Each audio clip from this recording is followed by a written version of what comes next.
Vous vous demandez si vous devriez vous supplémenter en collagène, à quel âge commencer et comment le choisir? Restez avec moi, je vous explique tout. Bonjour et bienvenue sur ma chaîne, je m'appelle Nolwenn et je suis naturopathe. Aujourd'hui, nous allons parler du collagène, une protéine essentielle pour notre corps. Dans cette vidéo, nous allons voir pourquoi le collagène est si important, à quel âge il est recommandé de commencer à se supplémenter et comment choisir le meilleur produit.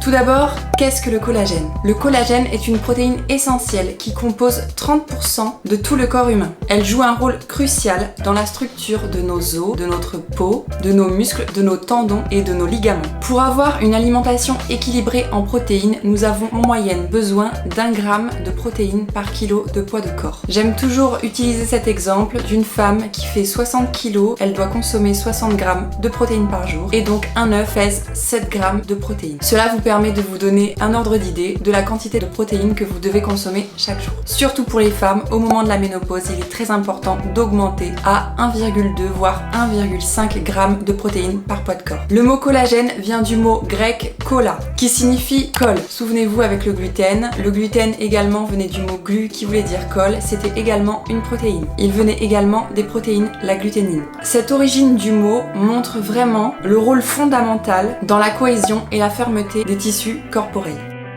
Maintenant, quel est le rôle du collagène? D'abord, il a un rôle pour soutenir la peau. En effet, à partir de 25 ans, la production de collagène naturel par le corps diminue, ce qui peut conduire à des signes cutanés visibles de vieillissement, comme les rides et la perte d'élasticité. Et en réalité, le processus de vieillissement démarre bien avant de se manifester visiblement sur la peau. Également, il y a certains facteurs externes, tels que les rayons UV, le tabac, la pollution, le stress et une mauvaise alimentation, peuvent accélérer la dégradation de ce collagène. Le collagène favorise également la mobilité, donc il est essentiel pour maintenir la mobilité articulaire et un manque de collagène peut entraîner une perte de cette mobilité. Il peut également entraîner un risque accru de fracture, une diminution de la force musculaire et des inconforts articulaires tels que des tendinites et des entorses. Le collagène permet d'optimiser les performances sportives. En effet, pour les sportifs, le collagène est crucial. Il aide à consolider les tendons, les ligaments et les articulations, ce qui permet donc de prévenir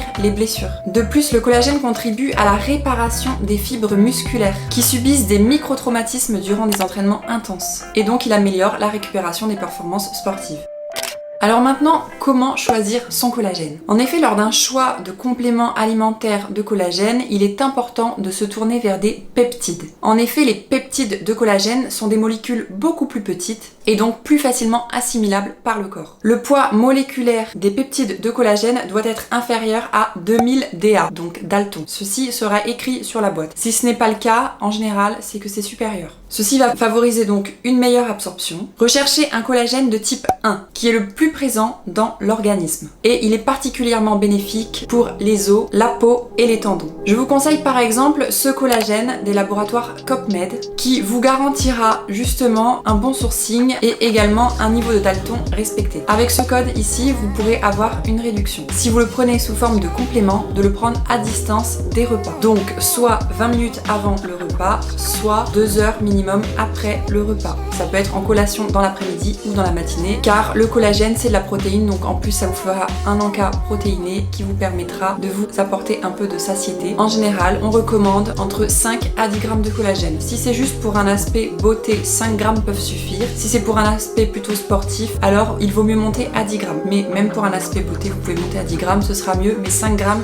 c'est le minimum, 10 grammes maximum, ça suffit. Chaque jour. Ce que j'aime beaucoup faire avec le collagène, c'est de le mettre dans mes smoothies. Si vraiment en termes de goût, vous n'aimez pas, ça reste très léger, donc même ce n'est pas un vrai repas. Et sinon, vous pouvez le mettre dans votre matcha ou dans votre chicorée, dans une boisson. Vous pouvez le chauffer car c'est une protéine, donc c'est juste au niveau des nutriments, des vitamines et minéraux qu'il ne faut pas de chauffe. Mais en général, pour les macros, protéines, lipides, glucides, ils ne vont pas se détériorer si vous le mettez dans une boisson chaude, aucun problème. En plus des compléments en collagène, je vous recommande également l'ortie qui est riche en silicium ou de prendre un complément en silicium. Le silicium est un oligo-élément qui joue un rôle essentiel dans la formation du collagène et des structures de soutien de l'organisme. Et donc, un déficit en silicium peut entraîner divers problèmes tels que des ongles mous et cassants, une chute de cheveux, des rides prématurées, une fragilité des os, etc. Maintenant, je vous emmène en cuisine pour vous montrer une recette simple qui vous permettra d'intégrer du collagène dans votre alimentation. Je vous recommande de faire ça, par exemple, le soir en entrée ou bien simplement en monodiète tous les soirs, de manger seulement ça, ce qui vous permettra d'alléger également votre système digestif et vous verrez vraiment des bienfaits sur votre peau le lendemain matin. Donc si vous faites ça régulièrement, par exemple tous les dimanches soirs seulement, ou bien en cure sur plusieurs jours de la semaine, ou même 3 jours à ne boire que ça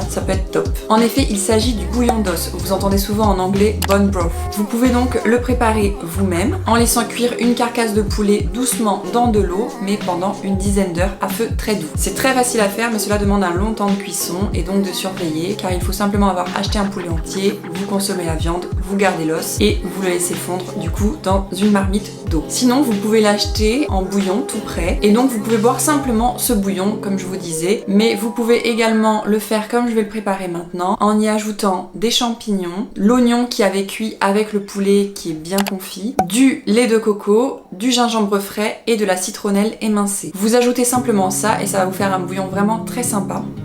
Non. Excuse-moi, tu fais un maintien ou pas? Donc vous ajoutez seulement ces ingrédients, j'y mets en plus quelques effilochés de poulet qu'il me reste et ça vous fait vraiment une recette savoureuse et très sympathique. Mais sinon vous pouvez simplement juste boire le bouillon en cure tous les soirs. Maintenant je vous emmène avec moi en cuisine pour vous montrer à quoi ça ressemble.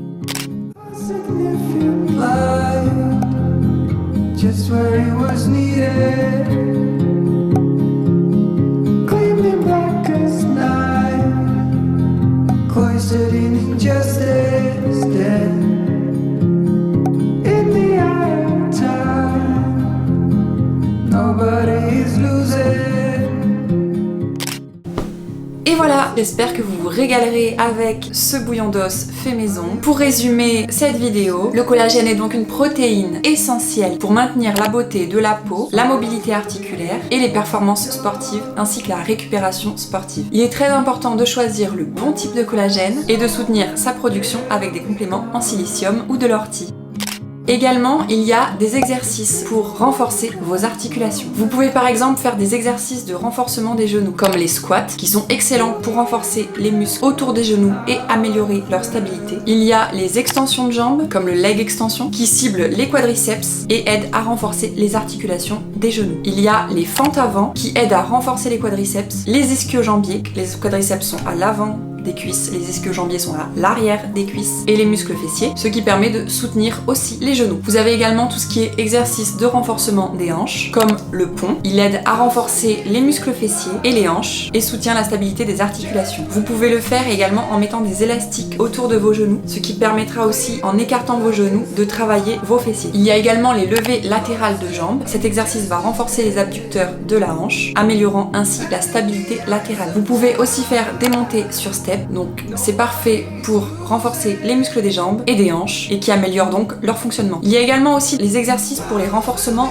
d'épaules, donc comme des cercles avec les bras qui sont un excellent échauffement pour les articulations des épaules et permettent d'améliorer leur mobilité. Si vous faites seulement comme ça, vous allez travailler l'épaule, mais si vous faites comme ça, vous allez également étirer dans le triceps. Il y a également les élévations latérales qui ciblent les muscles deltoïdes, aidant à renforcer et à stabiliser les épaules. Vous pouvez également faire des rotations externes avec élastique, donc cet exercice va renforcer les muscles de la coiffe des rotateurs, qui est essentiel pour la stabilité des épaules. Vous avez également les exercices de renforcement de poignet, donc déflexion et extension du poignet avec des haltères légères. Ces mouvements vont aider à renforcer les muscles des avant-bras et stabiliser les poignets. Vous pouvez également faire des exercices de préhension, comme utiliser une balle ou un grip pour aider à renforcer la force de préhension et les muscles des mains et des poignets.